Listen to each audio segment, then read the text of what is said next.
नमस्कार दर्शकबिन समय चक्रको नयाँ श्रृङ्खलामा यहाँलाई हार्दिक स्वागत गर्दछु। म विक्रम श्रेष्ठ। राज्यलाई ट्याक्स छली गरेर मोटाउनेहरूको भिआइपी समूह नेपालमा सानो छैन। नियोजित रूपमै ट्याक्स छली गरेर राज्यलाई नोक्सानी पुर्याउने र आफू रातारात मालामाल हुनेहरूलाई कुनै डर पनि छैन दर्शकबिन, किनकि राज्य शक्तिका मूल हाँगो नै उनीहरूले कब्जामा राखेका छन्, जसका कारण नेपाल दिन प्रतिदिन राज्य खोक्रो बनिरहेको छ, व्यक्ति धनी बनिरहेका छन्। सोझा सिधा व्यवसायप्रति राज्यको नीति गरम बन्ने टाठा बाठा र नेताहरूको व्यवस्थापन गर्न जानेकाहरूप्रति राज्यको नीति नरम खुकुल्लो बन्ने गरेको उदाहरण प्रशस्तै छन्। अहिले निर्माण व्यवसायहरूप्रति सरकारको यस्तै सौतेनी व्यवहार देखिएको छ दर्शकबिन। भूकम्प, नाकाबन्दी, कोरोना, लकडाउन यी सबै महामारीले यो एक दशक नेपालका लागि आर्थिक नोक्सानीको ठुलै काल रहन गयो। निर्माण व्यवसायहरू वास्तवमै थुप्रै विकास योजनामा नोक्सानीमा पनि परे। कतिपय त ट्याक्स तिर्नै नसक्ने गरी थलिएका पनि छन्, यो यथार्थ हो। तर ती थलिएकाहरूको नाम गरेर जेबी फर्म चलाएका ठुला कन्स्ट्रक्सन कम्पनीहरूले राज्यलाई तिर्नुपर्ने राजस्वमा करोडौँको छुट पाएका छन्, तर सिङ्गल फर्महरूलाई राज्यले नराम्रोसँग पेलानमा पारेका छन्। तथ्यहरूलाई तुलना गर्दा के यो स्वार्थरहित विवेकमा अर्थ मन्त्रालयले यस्तो नीति ल्याएको होला त? कति ठुला चलखेलहरू यसमा भए होलान् भन्ने आशंका उब्जाएको छ। सुरुमा हेर्नुहोस् यो रिपोर्ट। सरकारसँग सम्झौता गरेर निर्माण व्यवसायी अर्थात् ठेकेदार कम्पनीहरूले करोडदेखि 5 अरबसम्मका बजेटमा काम गरिरहेका छन्। विकास निर्माणको काममा ढिलाइ भएका उदाहरण त कति छन्। थाँतिरहेका विकास निर्माणका आयोजना बारे पछि चर्चा गरौँला, तर दशक पहिलेदेखि सडक, पुल, पुलेसा र भवन निर्माणको ठेक्का लिएर काम फत्ते गरेर राज्यलाई ट्याक्स नबुझाएका निर्माण कम्पनीहरू पनि औँलामा गनी नभ्याउने स्थितिमा छन्। 1.5-2 दशकदेखिका निर्माण योजनाको भ्याट बापतको करोडौँ रुपियाँ रकम नबुझाएका कम्पनीहरूलाई आन्तरिक राजस्व कार्यालयले जरिवाना ब्याज पनि थप्दै लगेको छ। कानुनी व्यवस्था अनुसार नै ती कम्पनीहरूलाई बोझ बढाइएको छ। अहिले राज्यले उठाउनु पर्ने त्यस्तो बक्यौता रकम 10 अर्बभन्दा माथि छ। पछिल्लो 1 दशकमा चाहिँ ठेकेदार कम्पनीले भूकम्प, नाकाबन्दी, कोरोना महामारी जस्ता विभिन्न सङ्कटहरू देखाएर सरकारलाई ट्याक्स तिर्न कठिन भएको दलिल पेश गरेका छन् र ब्याज तथा जरिवाना मिनाहा गरिदिन निर्माण व्यवसायीहरूले सरकारलाई अनुनय विनय गर्दै आएका थिए। ब्याज र जरिवाना मिनाहा गरिदिए, भ्याट बापतको बाँकी बक्यौता रकम सबै तिर्ने बताएपछि सरकारले यो आर्थिक वर्षमा बक्यौता तिर्न बाँकी ठेकेदारहरूलाई राहत हुने गरी अफर ल्यायो। तर आर्थिक ऐन 2079 मा उल्लेख भएको व्यवस्थाले ठुला निर्माण व्यवसायी विशेष गरी जेबी र एकल निर्माण कम्पनीहरूलाई काखा र पाखाको स्थिति लिएको छ। आर्थिक ऐन 2079 ले जेबी र एकल फर्महरूमाथि विभेद गरेको प्रश्न छ। कर तिर्छौँ हामी, मूल्य कर पनि भ्याट पनि तिर्छौँ, दण्ड जरिवाना र जुन मिटर ब्याजी हिसाबले सरकारले पनि मिटर ब्याजी हिसाबले यो प्रत्येक दिन जरिवाना जोड्ने छ नि, त्यसले गर्दा तिर्न सक्यो। यो चाहिँ न्यायोचित भएन। यो मिटर ब्याजीलाई सरकारले कारबाही गरिरहेको छ भन्दा एक हिसाबले सरकारले पनि मिटर ब्याजीको उपमा दिए पनि हुन्छ। मिटर जोइन्ट भेन्चरको रूपमा दर्ता भएका निर्माण कम्पनीहरूलाई बक्यौता तिर्नका लागि भारी छुट दिएको छ भने एकल फर्मका सवालमा सरकारले आँखामा पट्टी बाँधेको छ। यसरी काखा र पाखा गर्नुमा अर्थ मन्त्रालय किन तयार भयो भनेर अनुमान लगाउन सम्भवतः धेरै कठिन पनि नहोला, किनकि देशमा लोभ लालचीहरूकै राज छ। मूल्य अभिवृद्धि कर ऐन 2052 बमोजिम दर्ता भएका संयुक्त उपक्रम अर्थात् जोइन्ट भेन्चर जेबीले गत सालको चैत्र मसान्तसम्ममा बुझाउनु पर्ने करको विवरण बुझाउने र विवरण बमोजिमको बक्यौता आधा मात्रै आगामी पौष मसान्तसम्म सरकारलाई तिरिदिए जरिमाना थप दस्तुर र बाँकी ब्याज मिनाहा गरिदिने योजना बनाएको छ। यो दफा 26 को उपदफा 1 मा प्रष्ट व्यवस्था छ। त्यति मात्रै होइन, उपदफा 2 मा करको विवरण मात्रै बुझाएर बाँकी रहेको कर र ब्याजको आधा रकम मात्रै राज्यलाई तिरे पनि थप दस्तुर र बाँकी ब्याज मिनाहा हुने भनेको छ। हो, वर्षौँदेखि नउठेको ठुलो रकमको हिसाब कम्प्युटर लिस्टमा हेरेर गमक्क परेर बस्नुभन्दा बरु ब्याज मिनाहा लगायत यस्ता विभिन्न अफर ल्याएर पुरानो बक्यौता रकम उठाउन सक्रिय हुनु राम्रो पक्ष हो। यसले वास्तवमै सङ्कटमा परेका व्यवसायी छन् भने उनीहरूलाई राहत पनि हुन्छ। तर जेबीलाई यति विघ्न सुविधा र छुट दिँदा उस्तै काम गर्ने राज्यको उही नीति र व्यवस्थामा टेकेर विकास निर्माणका काम गरेका एकल निर्माण कम्पनीहरूलाई किन छुट नदिएको? जेबी र एकल फर्मलाई विभेद गरी अन्यायपूर्ण निर्णय गर्न सरकारलाई कसले उक्सायो? करको विवरण नबुझाएका अथवा मूल्य अभिवृद्धि करको विवरण बुझाएर पनि विवरण बमोजिम तिर्नुपर्ने मूल्य अभिवृद्धि कर रकम नतिरेका त्यस्ता जोइन्ट भेन्चर करदातालाई चाहिँ केही सुविधा ल्याएको छ। यो सुविधाको अलिकति इलाबोरेट गर्दाखेरि चाहिँ उहाँहरूले तिर्नुपर्ने कर आफैले सो घोषणा गरेको मूल्य अभिवृद्धि करको अनुसूची बमोजिम डेबिट कर रकम तिर्नुभयो भने सोमा रकम बुझाएको दिनसम्म लाग्ने ब्याजमा 50% छुट हुने र त्यसबाहेक अन्य थप दस्तुर तथा जरिमानाहरू नलाग्ने व्यवस्था यो ऐनले गरेको छ। यदि सरकारले अहिले ल्याएको स्किम सफल भए जेबीवाला फर्महरूबाट मात्रै वर्षौँदेखिको झन्डै 5 अर्ब रुपियाँ बक्यौता रकम उठ्नेछ। यो राज्यको राजस्वको रूपमा जम्मा हुनेछ, तर यसै गरी बक्यौता रकम तिर्न बाँकी एकल फर्म चलाइरहेका कम्पनीहरूको पनि ठूलो बक्यौता रकम राज्यले उठाउन बाँकी छ। उनीहरूमाथि लगाइएको जरिवाना, ब्याज र थप दस्तुर जोडी नै रहेको छ। सम्भवतः यो योजना सबै फर्महरूका लागि लागू गरेको भए अरू अर्बौं रुपियाँ राज्यले उठाउन सक्थ्यो। उनीहरूले तिर्नुपर्ने 100% बक्यौता नतिरे कम्पनी ब्ल्याकलिस्टमा पार्ने, वित्तीय कारोबार नै बन्द गरिदिने, सम्पत्ति रोका गरिदिने जस्ता काम राज्यबाट हुँदैछ। ठुला कम्पनीहरू जसले अर्थमन्त्री मन्त्रालयका माथिल्लो तहका कर्मचारी सबैलाई प्रभावित बनाएर आफ्नो अनुकूलमा निर्णय गराए र एकल फर्म चलाइरहेका साना प्रकृतिका निर्माण व्यवसायीहरूलाई चाहिँ झनै चेपुवामा पार्ने काम भएको निर्माण क्षेत्रका जानकारहरू बताउँछन्। सरकारले कोरोना महामारी, नाकाबन्दी, भूकम्प जस्ता सङ्कटले निर्माण व्यवसायी जोइन्ट भेन्चरलाई अप्ठ्यारो परेको देखियो, तर सिङ्गल फर्मलाई देखेन। के भूकम्पको धक्का जोइन्ट भेन्चरमा काम गर्ने ठेकेदारलाई मात्रै पर्यो, सिङ्गल फर्मलाई परेन? के नाकाबन्दीको असर जोइन्ट भेन्चरलाई मात्रै पर्यो, सिङ्गल फर्मले स्वस्फूर्त काम गर्न पाए? 2 वर्ष कोरोना महामारी र लकडाउनको असर नेपालका जेबी अन्तर्गत काम गर्ने फर्महरूलाई मात्रै पर्यो, अरूलाई परेन? सम्भवतः यो प्रश्नको जवाब न अर्थमन्त्रीसँग छ, न अर्थ मन्त्रालयका अधिकारीहरू, न त आन्तरिक राजस्व कार्यालयसँग नै। त्यसैले यस्तो विभेदपूर्ण नीतिले दालमा केही कालो थियो भन्ने आशंका बढाउँछ। भूकम्प जस्ता दैवी प्रकोप के ती जेबी फर्म चलाएका ठुला निर्माण व्यवसायी ठेकेदारहरूलाई मात्रै विनाशक बन्यो? नाकाबन्दीले उनीहरूलाई मात्रै सतायो? लकडाउनको पीडा जेबीवालाहरूले मात्रै भोगे? होइन भने उस्तै काम गर्ने एउटै संरचनाका सिङ्गल फर्मवाला कन्स्ट्रक्सन कम्पनीका निर्माण व्यवसायीहरूलाई चाहिँ भ्याट रकम अघिल्यैसम्म नतिरेको जरिवाना, थप दस्तुर सबै तिर्नु, नतिरे सबै सम्पत्ति रोक्का गरिदिन्छौँ भन्दै धम्की दिने अनि अलि पहुँच भएका मन्त्रालयलाई प्रभावित पार्न सक्ने खुबी र ल्याकत भएकाहरूलाई चाहिँ देखादेखि काखी च्यापेर भारी छुट दिने यो कस्तो नीति? सरकारको कस्तो खालको छुट अफर? त्यसैले सामान्य अनुमानमा पनि भन्न सकिन्छ अर्थमन्त्री जनार्दन शर्माज्यू यो अन्यायपूर्ण निर्णय सच्याउनुहोस्। वर्षौंदेखि नउठेको बक्यौता उठाउने प्रयास स्वरूप कतिपय अवस्थामा सरकारले यस्तो स्किम ल्याउने गर्दछ, त्यो स्वाभाविक छ। तर एउटै पोखरीमा फसेको दाजुभाइ मध्ये दाजुको उद्धार हुने भाइलाई चाहिँ पोखरीमै। हामी बाँकी प्रसङ्ग जोड्नेछौँ दर्शकवृन्द, ब्रेकपछि।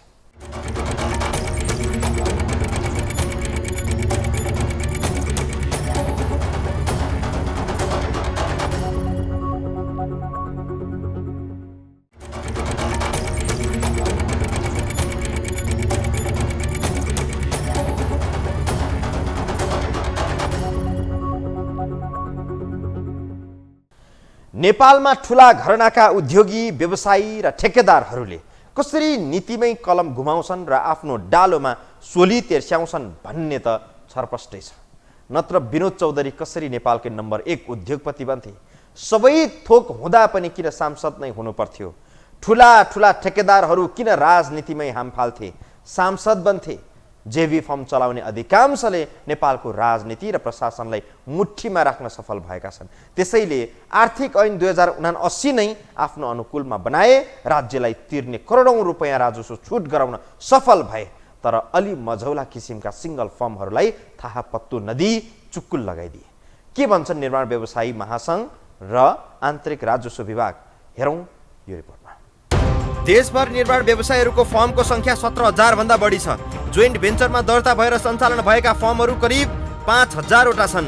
तीमध्ये पनि करिब 20 वटा ठुला कन्स्ट्रक्सन कम्पनीहरू छन् जसले राज्यको माथिल्लो तहमा पहुँच राख्दछ र उनीहरूले जे चाह्यो त्यही हुने स्थिति बनाएका छन्। उनीहरूको राजनीतिक हस्तक्षेप मजाले चल्ने गर्दछ।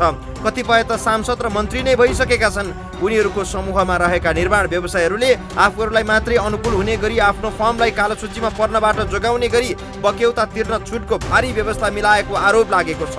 अरबौंको ठेक्का कारोबार गर्ने ती फर्महरूले मन्त्री र उच्च अधिकारीहरूलाई प्रलोभनमा पारेको र यस्तो अफर ल्याएको समेत धेरैले लक काटेका छन्। नत्र उही प्रकृतिको एकल फर्म मार्फत काम गरेका निर्माण व्यवसायीलाई राज्यले किन सौतेनी व्यवहार गर्नु पर्थ्यो र? के निर्माण व्यवसायी महासंघले यस्तो अन्यायपूर्ण सरकारी नीतिको आलोचना गर्नुपर्ने होइन र? सच्याउनका लागि सरकारलाई दबाब दिनुपर्ने होइन र? निर्माण व्यवसायी महासंघले गएको 3 वर्षदेखि नै छुटका लागि सरकारलाई लबिङ गर्दै आएका थिए। कोरोना, भूकम्प र नाकाबन्दीको समयमा वास्तवमा निर्माण व्यवसायीहरूले ठुलै आर्थिक नोक्सानी बेहोर्नु परेको थियो।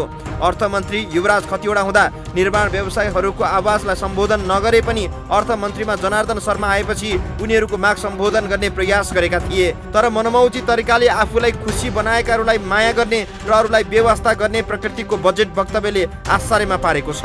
तर निर्माण व्यवसायी महासंघले आफूहरूको आधा माग भए पनि सम्बोधन भएकोमा खुसी मनाइरहेको छ र बाँकीका लागि अर्को आर्थिक वर्षमा पहल गर्ने जनाएको छ।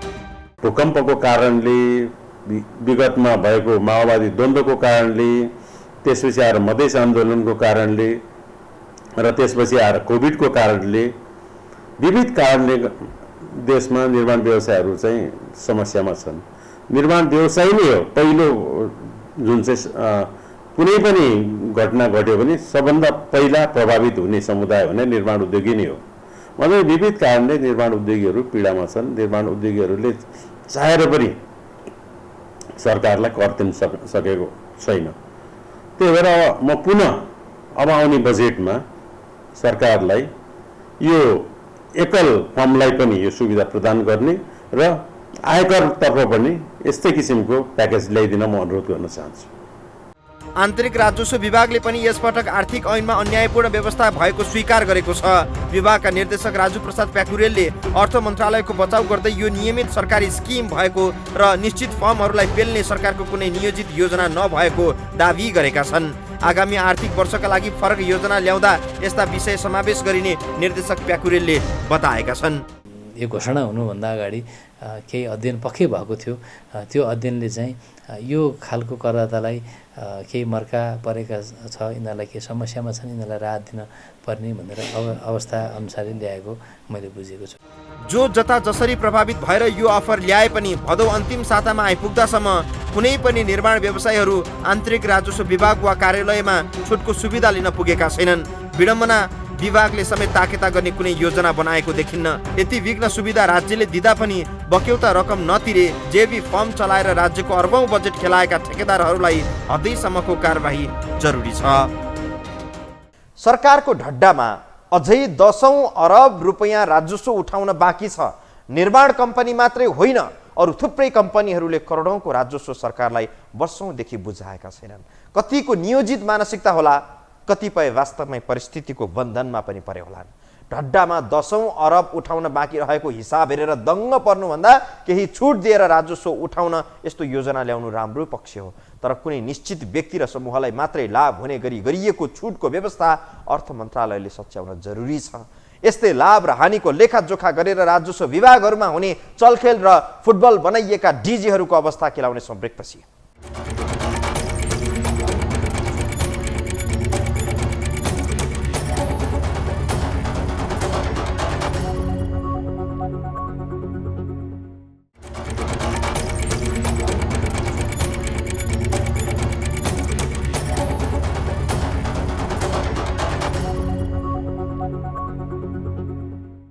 आन्तरिक राजस्व विभाग र राजस्व अनुसन्धान विभाग नेपालको आर्थिक स्तर बढाउने, व्यथिति रोक्ने, कर छलीहरूको पाता कस्ने महत्त्वपूर्ण निकायहरू हुन्। यो कार्यालयको प्रमुख हुन सहसचिवहरूको होडबाजी नै चल्छ। तर न उनीहरू दक्षताका आधारमा स्वस्फूर्त यो कार्यालयको प्रमुख हुन पाउँछन्, न स्वस्फूर्त रूपमा काम नै गर्न पाउँछन्। यहाँ हरेक सरकारले सत्तामा रहेकाहरूले आफ्नो हित स्वार्थ अनुकूलको हिसाब गरेर डिजीहरूको सरुवा गर्ने गरेका छन्। नत्र एकपटक हाजिर भइसकेपछि 1.5 वर्षदेखि 2 वर्षसम्म सोही कार्यालयमा प्रमुखले स्थिर रूपमा काम गर्न पाउनुपर्ने हो। तर हिसाब मिलुन्जेल राख्ने, मिल्न छाडेपछि सरुवा गरेर थन्क्याइदिने यो विकृति यी 2 विभागमा लामै समयदेखि चलिरहेको छ। पत्याउनुहुन्छ? यी दुवै विभागमा आएका महानिर्देशकहरू मुस्किलले 6 महिना कटाउन पाउँछन्। बाँकी यो रिपोर्ट पाएर राजस्व अनुसन्धान विभाग र आन्तरिक राजस्व विभाग एक अर्काका परिपूरक हुन्। भलै यी दुईको कार्यक्षेत्रको दायरा फरक तोकिएको होला, तर उद्देश्य लगभग मिल्दोजुल्दो छ। राजस्व अनुसन्धान विभागले राजस्व चुहावट नियन्त्रणको उद्देश्य राखेको छ भने आन्तरिक राजस्व विभागले करको दायरा विस्तार गर्ने र कर कानुनको पालना भए नभएको अनुगमन तथा मूल्याङ्कन गर्ने उद्देश्य राखेको छ। तर यी दुई विभागलाई उद्देश्य अनुरूप भन्दा पनि व्यक्तिको हित अनुकूल चलायमान गरिएको छ। विभागमा सरुवा भएर जाने महानिर्देशक नेपाल सरकारको कर्मचारी भए पनि सरुवा मिलान गर्ने राजनीतिक दलको नेतृत्व भएकाले पनि राज्यको राजस्वमा खेलोफाडोका लागि व्यक्तिले सरुवा बढुवाको चलखेल गर्ने गरेका छन्। कर्मचारीको नियमित सरुवा प्रक्रिया अनुसार पनि विभागमा 1.5 देखि 2 वर्ष बस्न पाउने प्रावधान छ। तर विभागका धेरै जसो हाकिम वर्ष दिन पनि नपुग्दै अन्यत्र सरुवा हुने गरेका छन्। यसले व्यक्तिको लाभ अनुकूल प्रतिकूलको बीचमा डिजी सरुवा हुने गरेको विषयलाई बल पुर्याएको छ। संगठनको नेचर अनुसार पनि हुन्छ है। कुनै संगठनमा चाहिँ लामो समय 5-7 वर्ष पनि कर्मचारीहरू बसेको अवस्था हुन्छ। कुनै अब कार्यालयमा चाहिँ 6 महिना वर्ष दिन पनि चेन्ज भइरहेका हुन्छन्। जस्तै स्थानीय निकायहरूमा हेर्नु, स्थानीय निकायमा प्रमुख प्रशासक अधिकारी फेरिरहेका हुन्छन्। त्यसरी यो सङ्गठनको कुरा गर्दाखेरि यहाँ जुन निर्देशक तहको पद छ त्यो उपसचिव स्तरको हो हैन। उपसचिवहरू जनरली अब 1 वर्ष काम गरेपछि चेन्ज हुने भन्ने यस्तो यो कार्यको नेचरले गर्दाखेरि पनि हाम्रो यो सङ्गठनको नेचरले गर्दा नि अहिले प्रायः त्यस्तो देखिएको छ। राजस्व अनुसन्धान र आन्तरिक राजस्व विभागमा कतिपय मन्त्री वा पहुँचवालाको ठाडो निर्देशनमै डिजी परिवर्तन हुने गरेका छन्। मूलतः यसको कारण कर छली हो। राज्यलाई तिर्नुपर्ने कर धेरै भएपछि शक्ति केन्द्र धाएर ठेकेदारहरूले नै विभागको साँचो घुमाउने गरेका छन्, जसको शिकार कार्यालयका हाकिम हुने गरेका छन्। आन्तरिक राजस्व विभागमा 20 वर्षमा 16 जना डिजी परिवर्तन भएका छन्। त्यसको 10औं नम्बरमा छन् महानिर्देशक चुडामणि शर्मा, जो अरबौं राजस्व घोटालाको विवादमा आफै मुछिए। 2071 देखि 74 सम्म महानिर्देशक भएका शर्माले व्यक्तिगत लाभ पुर्याई बदनियतपूर्वक राज्यलाई नोक्सानी गरेको भन्दै भ्रष्टाचारको मुद्दा नै चल्यो। चुडामणि प्रकरणले विभागमाथि औँला उठाइए पनि अहिले पनि त्यो नियमित नरोकिएको नजिकबाट जान्नेहरू बताउँछन्। विभागलाई मालदार अड्डाको रूपमा बुझेका कर्मचारीहरू शक्ति केन्द्रमा धाएरै राजस्वमा हाम फाल्ने गरेका छन्। त्यस्तो होइन। हाम्रो आवश्यकता कस्तो छ, हामीलाई चाहिँ आवश्यक भयो भने कर्मचारीहरू हामीले थप गर्न सकिन्छ। त्यो ऐनमा पनि व्यवस्था छ। हामीलाई जस्तो अनुसन्धानको क्रममा कहिलेकाहीँ धेरै जनशक्तिको आवश्यकता भयो भने हामीले माग्न सकिन्छ। राजस्व अनुसन्धान विभागमा 1 वर्ष पनि नपुगी हाकिम परिवर्तन भएका छन्। 6 वर्षको तथ्याङ्क हेर्ने हो भने 6 जना नै हाकिम परिवर्तन भएका छन्। वर्ष त परकै कुरा, कति त महिनामै बिदा भएका छन्। दलीय व्यवस्थाका हिमायतीहरूले आफ्नो अनुकूलमा हाकिमले कलम नचलाए हाकिम फेर्न उनीहरूले नै कलम चलाउने गरेका छन्। यसमा मुख्य भूमिका कर छली गर्ने नाइकेहरूको देखिन्छ। राज्यलाई तिर्नुपर्ने अरबौं करको भारी बोकेका व्यापारी घरानाले शक्तिको दुरुपयोग गरेर हाकिम तर्साउने गरेका छन्। सरसर्ती हेर्दा कार्यालय प्रमुखहरू 6 महिनामै एउटा कार्यालयबाट अर्को कार्यालयमा सरुवाका दृष्टान्तहरू प्रशस्त छन्। विभागमा टाँसिएको बोर्डले पनि को कति समय महानिर्देशक भएर बसे भन्ने प्रश्न पार्दछ। यसमा हेर्दा एकाध बाहेक धेरैले वर्ष दिन गुजारेका छैनन्। यी मध्ये लामो समय गुजार्ने चुडामणि शर्मा आफै विवादमा तानिए। नेपाल सरकारको कुल राजस्व मध्ये आधा हिस्सा आन्तरिक राजस्व कार्यालयबाट सङ्कलन हुन्छ। केही लोभी पापीका कारण राज्यको अरबौं राजस्व बेला बेलामा चुहावट हुने गरेको विषय पनि बाहिरिने गरेको छ। नियामक निकाय नै आफै स्वार्थमा फस्दा यसको फाइदा व्यापारी घरानाहरूले उठाउने गरेका छन्। यो राजनीतिक दल वा शक्ति केन्द्रको मात्रै दोष होइन। यहाँ हाकिम बनेर जान खोज्नेहरूको शक्तिको भक्ति दर्शन पनि सानोतिनो कमजोरीको पक्ष हो। विभिन्न सम्झौता गरेर कार्यालयमा आउने अनि यस्तै प्रकृतिको व्यक्ति समूहलाई खोकुलो बनाउने आर्थिक ऐन बनाउन तालुकदार निकायलाई दबाब दिने काम पनि विभागहरूबाट नहुने होइन। अन्त्यमा फेरि पनि नेपालभित्रकै उस्तै प्रकृतिका निर्माण फर्महरूलाई 2 थरी नियम अस्वाभाविक छ, अन्यायपूर्ण छ। बेलायमा सच्याउँदा राम्रो, गलत नजिर स्थापित नगर्दै अर्थ मन्त्रालयलाई उचित होला। हवस् त दर्शकमित्र, आजलाई समय चक्र यति नै। बिदा दिनुहोस्। नमस्कार।